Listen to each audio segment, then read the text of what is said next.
मुकुंदपुर गांव में सुभाष और गोपाल नाम के दो दोस्त रहते थे।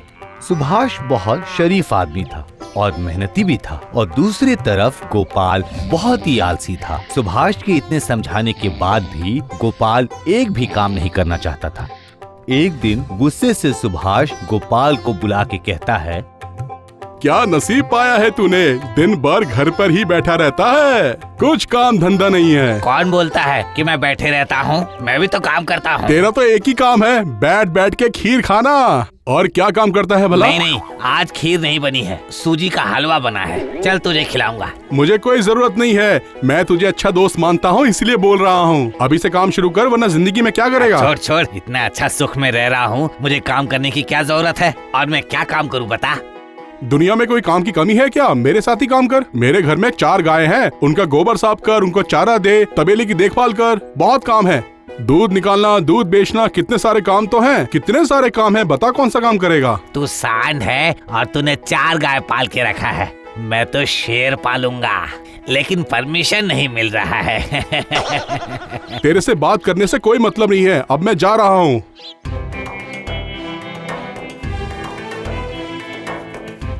जा, चले गया।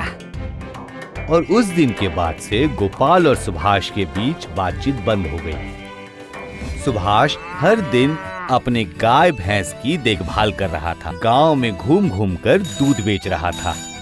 और दूसरी तरफ गोपाल एक नंबर का आलसी और दिन भर सोता रहता था। 3 महीने के बाद गोपाल सुभाष को देख के चौंक जाता है।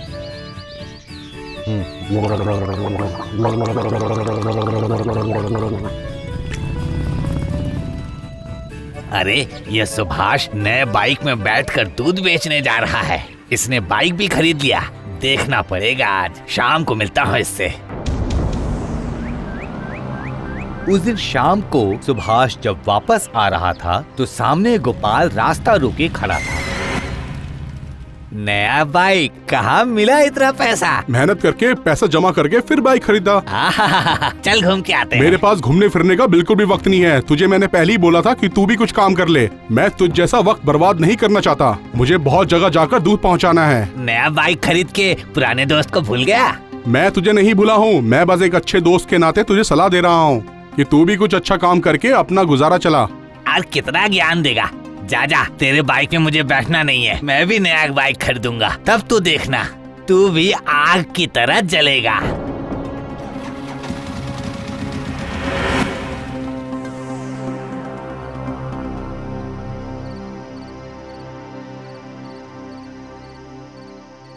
सुभाष का बाइक देखकर गोपाल को बहुत लालच आता है। वो दिन भर ये सोचता है कि कैसे मैं सुभाष की तरह नया बाइक खरीदूं। मुझे एक बाइक खरीद दीजिए पिताजी। क्यों? सुभाष पूरे रास्ते में हीरो बन के बाइक में बैठ के घूम रहा है और मेरे पास तो एक पुराना साइकिल ही है। तुम्हारे पास जो है गोपाल, उसी में खुश रहो। ओह, तो आप मुझे बाइक खरीद के नहीं देंगे? नहीं दूंगा। मैं जितना कमाता हूँ उसमें बाइक नहीं आ सकती। अगर तुझे बाइक चाहिए तो दोस्त की तरह कमाना शुरू कर दे। दोस्त की तरह कमा, फिर बाइक ले ले। हाँ बेटा गोपाल, तेरा पिताजी ने तो सही कह रहा है। कुछ तो कर सकता है ना तू। देखो, खाना छोड़ के चला गया। उस रात को गोपाल बहुत सोचता है और मन ही मन ये तय कर लेता है कि उसे भी कुछ न कुछ करना होगा, क्योंकि उसके साथ कोई नहीं है। और अगले ही दिन सुबह गोपाल एक कचौड़ी की दुकान लगाता है। कचौड़ी कचौड़ी कचौड़ी ले जाइए, गर्मा गर्म कचौड़ी, गर्मा गर्म कचौड़ी ले जाइए। कितने रुपए की है भाई? बोर्ड में लिखा हुआ है, देख लीजिए। एक कचौरी 3 रुपए की, 2 कचौरी 5 रुपए की, 4 कचौरी 10 रुपए की है। अच्छा भाई, मुझे 4 कचौरी दे दो जल्दी।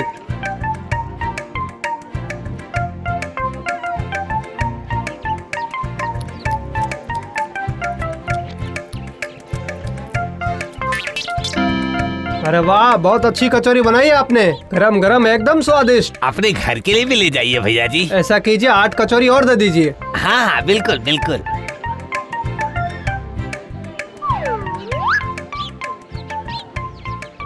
भैया मुझे 20 कचौरी दे दीजिए ना, जल्दी जल्दी। अभी अभी जस्ट उतारा हूँ, गरम गरम ताजा, खा के आएगा मजा। ये लीजिए 50 रुपया। गोपाल की कचौड़ी की दुकान चारों तरफ इतना फैल जाता है कि बाकी लोगों का धंधा मंदा हो जाता है। उफ, कितना पैसा है, कितना पैसा। और थोड़े पैसे जोड़ लेता हूँ, मैं 4 चक्के वाली गाड़ी खरीदूंगा। उसके बाद मैं सुभाष को दिखाऊंगा। लेकिन गाड़ी तो बहुत महंगी है, मुझे कचौड़ी का दाम आज से ही बढ़ाना होगा, दुगुना करना होगा। ये सोच के गोपाल अपने कचौड़ी का दाम दुगुना कर दिया। भाई आपने जो पहले कचौरी दी थी ना, वाह क्या बात है, खाने में इतनी अच्छी थी ना कि बता नहीं सकता मैं। आज ऐसा कीजिए 20 कचौरी दे दीजिए आप। ये लीजिए 100 रुपए दीजिए, 100 रुपए। अरे ये क्या, कुछ दिन पहले तो 20 कचौरी का दाम 50 रुपए था। अरे वो सब दिन बीत चुका है भैया जी, कचौड़ी का दाम आज से बढ़ चुका है। आपको लेना है तो लीजिए। अब क्या कर सकते हैं, ठीक है।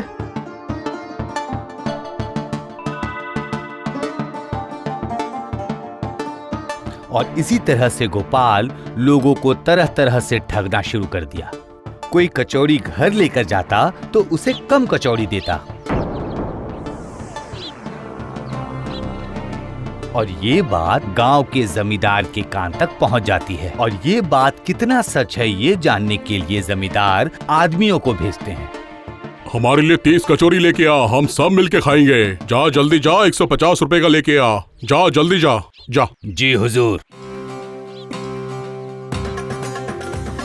जमींदार के 2 लठैत गोपाल की कचौड़ी के दुकान पर जाते हैं और 150 रुपए देकर 30 कचौड़ी लेकर जमींदार के पास ले आते हैं। जमींदार सारी कचौड़ियों को एक बर्तन में रखकर गिनना शुरू करते हैं। 25, 26, 27, 28। है 2 कचौरी कम दिया। अच्छा, मेरे पास जो शिकायत आई है वो झूठी नहीं है। जब से उसका व्यापार जम गया है तब से उसने लोगों को ठगना शुरू कर दिया है। चलो।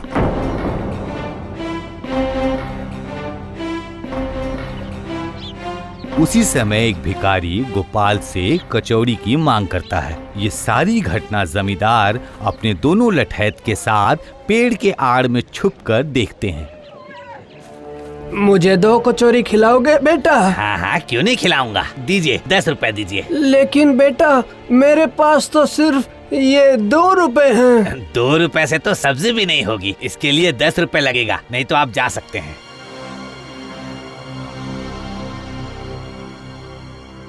अरे सुनिए सुनिए, तुमने मुझे बुलाया बेटा? आपका 2 रुपए दीजिए। क्या तुम मुझे कचौरी खिलाओगे बेटा? वाह वाह वाह क्या बात है, बहुत अच्छे हो, ये लो। नहीं नहीं, मैं आपको कचौड़ी नहीं खिलाऊंगा। आप जो मेरे दुकान पर आकर कचौड़ी का सुगंध लिए, ये उसी का 2 रुपए है। ऐसा मत करो बेटा, मेरे पास सिर्फ एक मात्र ये 2 रुपए हैं बेटा, ऐसा मत करो। आप चिंता मत करिए, मैं हूँ ना। कितनी कचौरी खाएंगे बताइए मुझे।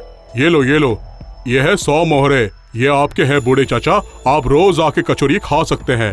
अरे बाप रे, 100 मोहर। अब तो खुश हो ना? मैं तो बहुत खुश हुआ।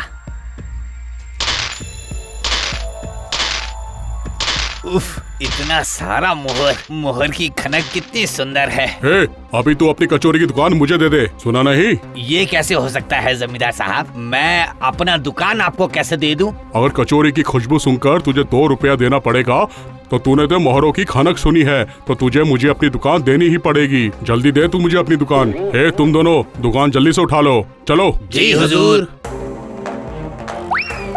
दोनों लठैत दुकान का सारा सामान समेटने लगते हैं। जमींदार साहब, मेरे साथ इतना बड़ा अन्याय मत कीजिए, मुझसे बहुत बड़ी गलती हो गई, मुझे माफ कर दीजिए, मुझे माफ कर दीजिए। तभी वहाँ से सुभाष बाइक पे जा रहा। अरे अरे यहाँ क्या हो रहा है? मुझ पर इतना बड़ा अन्याय मत कीजिए, मुझसे भूल हो गई। अरे अरे जमींदार साहब, आप ये गोपाल के संग क्या कर रहे हैं? तुम्हारा ये दोस्त गोपाल लोगों को ठगता है। अभी मैंने इससे कचौरियाँ मंगाई थी तो इसने मुझे 2 कचौरियाँ कम दी और पैसे भी पूरे ले लिए। अब इसकी दुकान उठाओ नहीं तो क्या करूँ? जमींदार साहब सुभाष को गोपाल का किया धरा सब कुछ बता देते हैं। जमींदार साहब, गोपाल मेरा दोस्त है। मैं आपसे वादा करता हूँ कि वो कभी ऐसी गलती नहीं करेगा। उससे भूल हो गई है। अगर तुम वादा करते हो तो इस बार मैं इसको छोड़ देता हूँ, लेकिन अगली बार मैंने देखा कि इसने किसी को ठगा तो मैं इसको बिल्कुल भी नहीं छोड़ूंगा। मैं बोल देता हूँ।